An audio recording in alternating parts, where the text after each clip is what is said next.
నమస్తే అండి లక్ష్మణరావు గారు. నమస్తే లక్ష్మణరావు గారు, మీరు మాట్లాడే ముందు జనసేన నేత గాది వెంకటేశ్వరరావు గారు మాట్లాడిన బయట ఒకటి ఉంది, ప్లే అవుతుంది, చూద్దాం. పరామర్శల పేరుతో ఇతనికి నిజంగా రైతులంటే ఏదో విపరీతమైనటువంటి ప్రేమాభిమానం ఉన్నట్టుగా మన గుంటూరు మిర్చియాటుకు వచ్చాడు. ఏం జరిగింది గుంటూరు మిర్చియాటుకు వస్తే? తొక్కిసలాట, టిక్కీలు, దొంగతనం. అంటే ఒక వ్యక్తి పరామర్శకు వస్తే దొంగతనం జరుగుతాయి.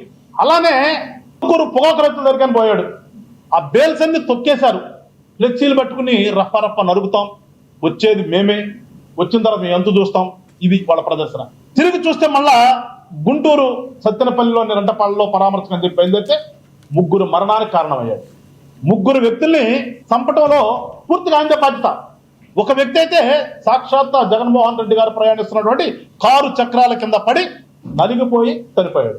నిన్న బంగారుపాలెంలో ఏ రైతు కూడా తను పండించినటువంటి పంటని కన్న బిడ్డల్లాగా చూసుకుంటారో చెప్తే ఎక్కడ కూడా రోడ్డు మీద పారాయి. అలాంటిది నిన్న ఆ మార్కెట్ లో ఉన్నటువంటి ఆ ట్రాక్టర్ని వాళ్ళ యొక్క వైసీపీ రౌడీ మోకలు ఆ డ్రైవర్లు కొట్టి వాళ్ళని దించి వీళ్ళెక్కి రోడ్డు మీద తీసుకొచ్చి సునకానందం చూసాం కదా, అన్ని మాధ్యమాల్లో వచ్చింది. ఆ ట్రాక్టర్ ఎక్కపోతుంటే నెట్టి సిందులేస్తున్నారు.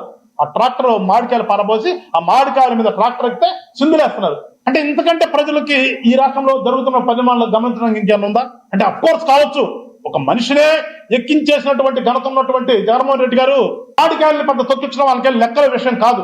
ఇది పరామర్శ. ఒకసారి రాష్ట్ర ప్రజలు గమనించాలని చెప్పి. చెప్పండి లక్ష్మణరావు గారు, ఏంటి అసలు పేర్ని నాని గారు ఎందుకు అలా మాట్లాడాల్సి వచ్చింది? ఈరోజు మళ్ళీ నిన్న మళ్ళీ నేను అలా మాట్లాడలేదు వక్రీకరించారంటున్నారు. ఎందుకు ఇలా జరుగుతుంది? ముందు అడుసు తొక్కడం దేనికి, కాలు కడుక్కోవడం దేనికి అని అంటున్న రాజకీయ విశ్లేషకులకు ఏం చెప్తారు మీరు? లక్ష్మణరావు గారు, గాది వెంకటేశ్వరరావు గారు మాట్లాడిన పూర్తి వీడియో మీరు ప్లే చేస్తే బాగుండేది. ఇది ఏదేమైనా గాది వెంకటేశ్వరరావు ఎవడండి మాట్లాడడానికి? ఏ స్థాయి ఏంటి? ఎవరు అతను? ఏం మాట్లాడతాడు? నా స్థాయి తెలుసుకుని మాట్లాడాలి. స్థాయికి మించి మాట్లాడితే వేరే రకంగా ఉంటుంది, ఏ రకంగా ఉంటుంది అనేది ఖచ్చితంగా చూస్తారు ఆయన కూడా. గాది వెంకటేశ్వరరావు స్థానికంగా ఆ గుంటూరులో ఉంటాడు.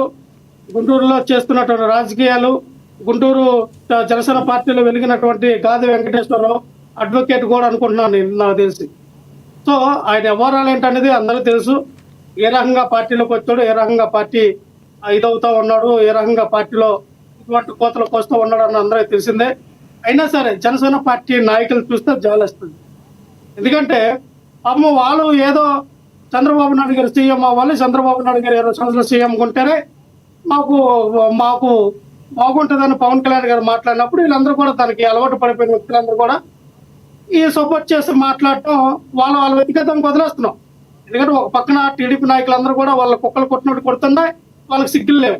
కుక్కలు కొట్టినట్టు కొట్టినా వాళ్ళకి ఎక్కడ కూడా సిగ్గులు వచ్చి లేకుండా వాళ్ళు ప్రవర్తిస్తూ ఉన్నారు. కనీసం స్టేజ్ మీదకి వచ్చి కూర్చోండి ఇచ్చేసిన నాదులు లేడు. వీళ్ళు మా ఇక్కడికి వచ్చి పెద్ద మాట్లాడుతూ ఉంటారు. అది ఎందుకంటే మీ జనసేన పార్టీ పరిస్థితి ఏంటో గ్రౌండ్ లో ఒకసారి చూడండి. మీ కార్యకర్తలు లబోదీపం అంటున్నారు. మీ మీద పెట్టిన కేసులు, బాబు మా మీద పెట్టిన కేసులు తీయండి రా బాబు అని చెప్పి వాళ్ళు మీ పార్టీ ఆఫీస్కి వస్తే కనీసం గేట్ కూడా తీయట్లేదండి. అంటే మీకోసం పోరాటం చేసి మీరు ఉప ముఖ్యమంత్రి అవ్వడానికి, మీరు ఎమ్మెల్యేలు అవ్వడానికి మీకోసం పోరాటం చేసిన కార్యకర్తలు మీ మీద కేసులు పెడితే మా కేసులు ఎత్తేయండి బాబు అనే వీర మహిళలు, కార్యకర్తలు, కొంచెం ఒక మోజారుగా ఉన్నటువంటి నాయకులందరూ కూడా ఈ రోజు లబోదీపం నేర్చే ప్రసక్తి ఏర్పడింది. వాళ్ళు చెప్తూ ఉంటారు ఆయన తాల్తీలు కనబడవంట. పవన్ కళ్యాణ్ గారు తెలుసుకుంటే పేరున నీ స్థాల్తీ కనబడదంటే ఉడగా నువ్వు అసలు నాకు అర్థం కావట్లా. గాది వెంకటేశ్వరరావు ఒకసారి తెలుసుకో, మీ నాయకుడిని నువ్వు తెలుసుకోమను. సింగిల్ గా ఎందుకు ఎవడు రా అనే మాట ఎందుకు? లక్ష్మణరావు గారు, ఇప్పుడు మీరు అన్నారు, ఇందాక మీరు ఒక మాట అన్నారు, మన స్థాయికి తగ్గట్టుగా మనం మాట్లాడాలని, మన వయసు తగ్గట్టుగా కూడా మాట్లాడాలి కదా. ఏజ్ లో చిన్నవాళ్ళం కొంచెం పెద్దవాళ్ళని గౌరవంగా మాట్లాడదాం. ఒరే అంటుంది దేనికి? వినాలా అంటారు సార్, ఒరే కాదు తురేనని అంటారు. ఒరే ఏమన్నా సార్, ఒరే నీ స్థాయి కూడా కనబడదురా పేరుందని మా నాయకుడు తలుచుకుంటే మేము తలుచుకుంటా అంటే తలుచుకోమని చెప్తా ఉన్నా. ఆల్రెడీ చీకట్లో చంపేసి, చీకట్లోని ఒక శవాన్ని మూట కట్టి 4 రోజులు ఆయన హింసించి చంపేసి చీకట్లోని పెట్టి ఆ శవాన్ని తీసుకెళ్లి చెన్నై నదిలో పారేశారు. చూసారా మీ జనసేన పార్టీ నాయకులు? ఇందాకలా సుశీల్ గారు అన్నారు నాయకుడు బట్టి కార్యకర్తలు, నాయకుడు బట్టి నాయకులందరూ కూడా నడుస్తారని. మీ నాయకుడు బట్టే, మీ రాసలీలలో నాయకుడు బట్టే మీ పార్టీలో ఉన్నటువంటి రాసలీలలో వెలుగుతూ ఉన్నాయి. 6 పువ్వులు 3 కాయల్లాగా, 6 పువ్వులు 3 కాయలాగా వెలుగుతూ ఉన్నాయి రాసలీలలు. ఆ రాసలీలకు కదా డ్రైవర్ని చంపేయడం, రాసలీలకు కదా ఒకరేమో మీ జాతి పేర్ల పండుగ, ఒక్కొక్కరికి పేర్ల పండుగ అన్నాడు, జైల్లో పడుకున్నాడు పోస్టర్ కేసులో. వినాలా మీరు?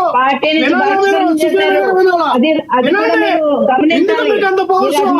ఎందుకంతా మీకు పౌరుషం? ఎందుకంతా మీకు ఇది? వినాలమ్మా.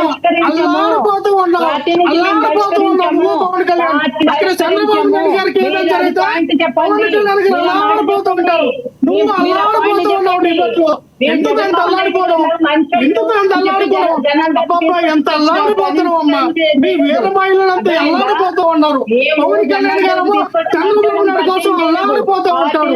ఎక్కడ ఏం జరిగినా ప్రశ్నిస్తానని పార్టీ పెట్టిన పవన్ కళ్యాణ్ చంద్రబాబు నాయుడు ముట్టి కిందకి నీళ్ళేస్తే మాత్రం అల్లాడిపోతూ ఉంటాడు. అదేంటే పాపం 20 సంవత్సరాలు సీఎం ఉండాలని చెప్పి పాపం అల్లాడిపోతూ ఉంటాడు. నాకు పోరాటమే తప్ప నాకు పరిపాలించడం చేత కాదు అంటాడు. మరి అది ఏ పోరాటమో, ఎటువంటి పోరాటమో, లక్ష్మణరావు గారు, లక్ష్మణరావు గారు, లక్ష్మణరావు గారు, లక్ష్మణరావు గారు, ఈ అల్లాడిపోతున్నారనే వర్డ్ మీదేనా?